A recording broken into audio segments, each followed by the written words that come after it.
Alors bonjour, Infiniment petit. Pour ce thème, je voulais vous présenter le roman Miniaturiste de Jessie Burton. C'est un roman historique qui s'inspire d'une maison de poupées du XVIIe siècle qui est exposée au Rijksmuseum d'Amsterdam.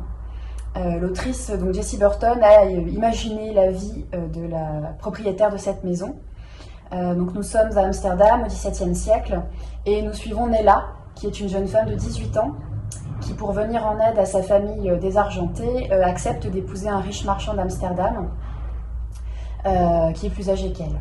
Donc au début du roman, nous la suivons au moment de son arrivée dans sa nouvelle maison.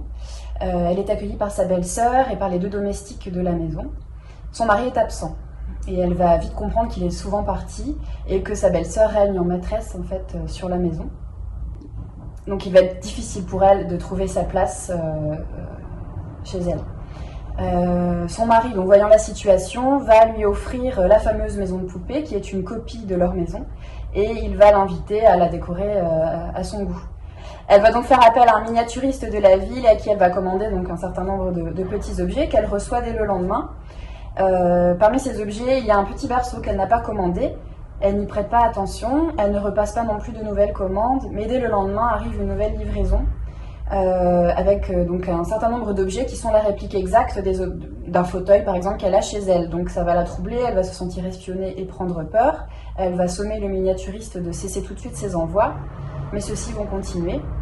Et elle va progressivement s'apercevoir que le miniaturiste semble s'adresser à elle, essayer de la guider, puisqu'il semble anticiper un certain nombre d'événements en fait, qui se produisent. Elle va lui faire confiance et elle va progressivement, en se laissant guider, pénétrer les secrets de cette nouvelle famille qui est la sienne et peut-être essayer de trouver sa juste place. Donc c'est un très beau roman, l'écriture est très claire, très délicate. J'ai trouvé que l'intrigue était vraiment très riche. Il est vraiment difficile de poser le roman avant de l'avoir terminé.